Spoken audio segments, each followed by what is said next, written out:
Poin yang kedua, ayah menjadi panutan. Yang pertama, beri contoh.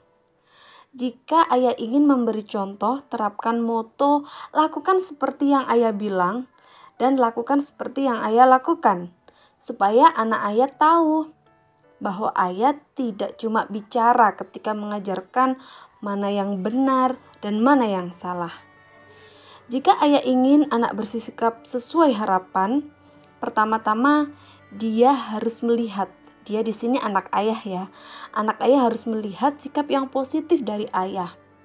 Berikut cara untuk memberi contoh. Misalkan, jika ayah tidak ingin anak merokok, maka jangan merokok di depannya. Atau tidak merokok sama sekali, itu lebih baik. Jika ayah ingin anak memperlakukan sesamanya dengan baik dan hormat, dia harus melihat cara ayah memperlakukan orang lain. Misalkan dari pramusaji restoran hingga pelayan toko. Maka ayah bersikap dengan hormat juga. Jika ayah ingin anak tidak berkelahi, jangan bertengkar dengan ibunya di depan anak. Nah, hati-hati nih ayah bunda kalau lagi bertengkar atau lagi ada sesuatu yang tidak baik-baik saja, sebisa mungkin jangan bertengkar atau jangan cekcok di depan anak-anak ayah, anak-anak bunda. Karena apa? Karena itu akan dampaknya kurang baik. Gitu ya. Cara yang ketiga agar ayah bisa menjadi panutan yang baik buat anak adalah mengakui kesalahan. Ayah tidak harus sempurna supaya bisa jadi panutan. Bahkan lebih baik tidak sempurna karena anak akan melihat bahwa tidak ada orang yang sempurna dan bahwa semua orang bisa melakukan kesalahan. Jika ada kesalahan yang ayah lakukan, seperti lupa menjemput anak di sekolah tepat waktu, atau terbawa emosi, marah-marah, membentak, ayah harus meminta maaf dan mengakui telah berbuat salah. Jika ayah bisa melepaskan gengsi di depan anak, anak juga akan terdorong untuk mengaku jika melakukan kesalahan. Mengakui kesalahan akan membangun karakter yang lebih kuat daripada selalu benar sepanjang waktu. Cara yang keempat agar ayah bisa menjadi panutan bagi anak adalah membantu pekerjaan rumah. Jika ayah ingin anak membantu-bantu di rumah, ayah juga harus membantu walaupun ayah juga bekerja di luar rumah. Biarkan anak melihat ayah mencuci piring bekas ayah makan sendiri, sesekali mengelap meja atau debu. Maka anak juga akan bergerak untuk membantu. Jika anak berpikir bahwa bersih-bersih adalah tugas ibu, kecil kemungkinan anak mau membantu. Seperti itu. Membantu pekerjaan rumah tidak hanya akan membuat istrinya ayah senang, bundanya anak-anak senang, tetapi juga membuat anak yang melihat bahwa ayah dan bunda itu bekerja sebagai tim. Dan juga dia harus bergabung karena anak merasa jadi bagian dari keluarga itu. Gitu ya ayah. Cara yang kelima agar ayah bisa menjadi panutan adalah ayah harus berusaha mendapatkan respek dari anak. Respek harus diperoleh, tidak diberikan. Dan ayah harus melakukan yang terbaik agar anak menghormati Anda sebagai ayah. Jika ayah jarang di rumah, berteriak pada ibunya, atau hanya sekali mendisiplinkan anak, maka anak tidak akan menghormati ayah hanya karena Anda statusnya ayah. Anda harus dapat dikagumi, jujur, dan konsisten sehingga anak melihat bahwa Anda adalah ayah panutan dan orang yang pantas dia kagumi. Tujuannya bukan supaya anak memuja Anda sebagai ayah atau beranggapan bahwa Anda adalah ayah yang sempurna. Anak harus melihat bahwa Anda hanya manusia dan ingin melakukan yang terbaik. Seperti itu ya. Jadi ayah harus berusaha untuk mendapatkan respek dari anak dengan menunjukkan sikap-sikap yang baik pula. Cara yang keenam agar ayah bisa menjadi panutan bagi anak adalah sirami anak ayah dengan cinta dan kasih sayang. Jadi ayah bisa menjadi panutan bukan berarti ayah harus menjaga jarak dan selalu melakukan hal yang benar, tetapi sebenarnya adalah hubungan yang baik dan terbuka dengan mencium dan memeluk anak, mengatakan bahwa dia sangat berarti bagi Anda, ucapkan ayah menyayangimu nak setiap hari, berikan kasih sayang fisik, dan tunjukkan arti dirinya bagi Anda sebagai ayah ya. Anak akan sangat membutuhkan cinta dan kasih sayang ayah, berapapun usianya. Pujilah anak dan katakan bahwa hidup Anda tidak akan sama tanpa dia, tanpa keberadaan anak Anda, seperti itu. Jadi agar anak ini tidak haus kasih sayang ya ayah ya.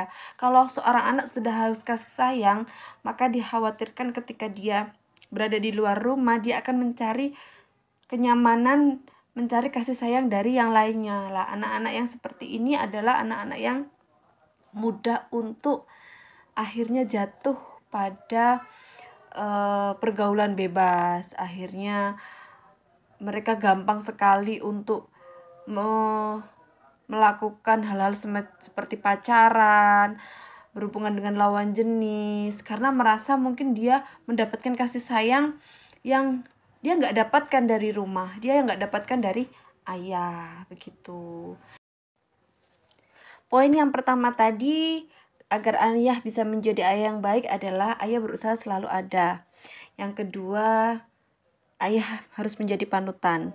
Lah, poin yang ketiga, ayah harus bisa menerapkan disiplin yang adil. Nah, sebelum mendisiplinkan anak, awalilah dengan membuat kesepakatan ya dengan anak tentang peraturan-peraturan apa yang boleh dilakukan dan yang tidak boleh dilakukan oleh anak.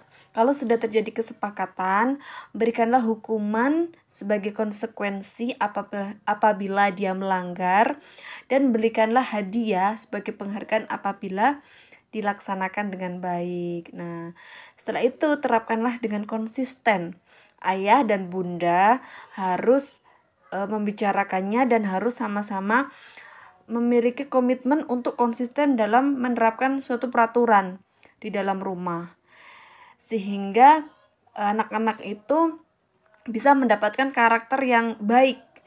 Tujuannya agar disiplin. Kalau ayah dan bundanya tidak kompak dalam menerapkan peraturan, nah bagaimana bisa anak kita jadi disiplin gitu ya. Lalu hindari pola pengasuhan ada polisi baik, polisi jahat. Nah, kalau ayah dan bunda tidak kompak dalam menerapkan sebuah peraturan di dalam rumah, maka dikhawatirkan nanti akan ada polisi baik dan polisi jahat di benak anak-anak. Misalkan ayah menerapkan peraturan, tapi tapi bunda ngasih kelonggaran gitu ya.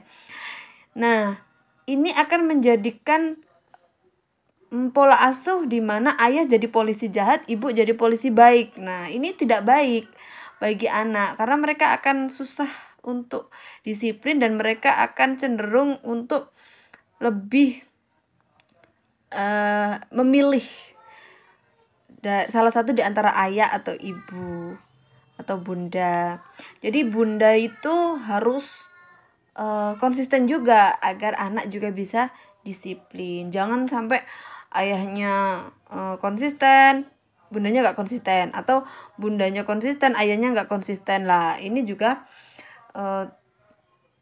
tidak baik. Maka ayah bunda harus kompak, harus sama-sama konsisten agar anak-anak ayah dan bunda itu bisa disiplin.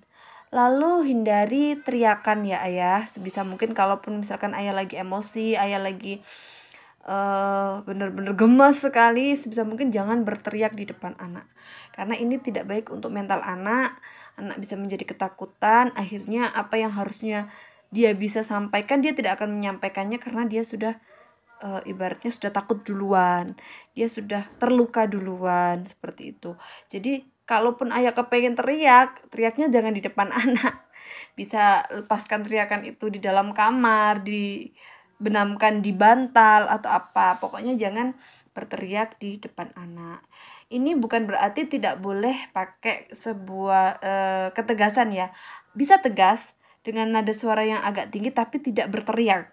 Bisa dibedakan ya. Kalau teriak itu sudah tidak terkontrol, sudah emosi yang bicara. Tapi kalau ketika ayah tegas, nada suaranya agak tinggi, nggak masalah. Yang penting masih dalam kontrol dan rasanya pasti beda ketika ayah berbicara dengan nada tegas dan nada yang berteriak. Jadi seperti itu. Itu tadi 3 cara yang bisa ayah lakukan agar ayah bisa menjadi sosok yang baik buat anak-anak.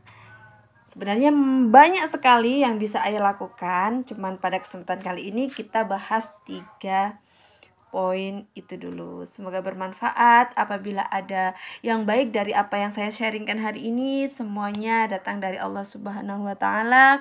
Kalaupun ada yang kurang baik atau kesalahan, semuanya murni dari saya pribadi. Saya manusia biasa, saya tidak luput dari segala kesalahan, maka saya mohon maaf yang sebesar-besarnya.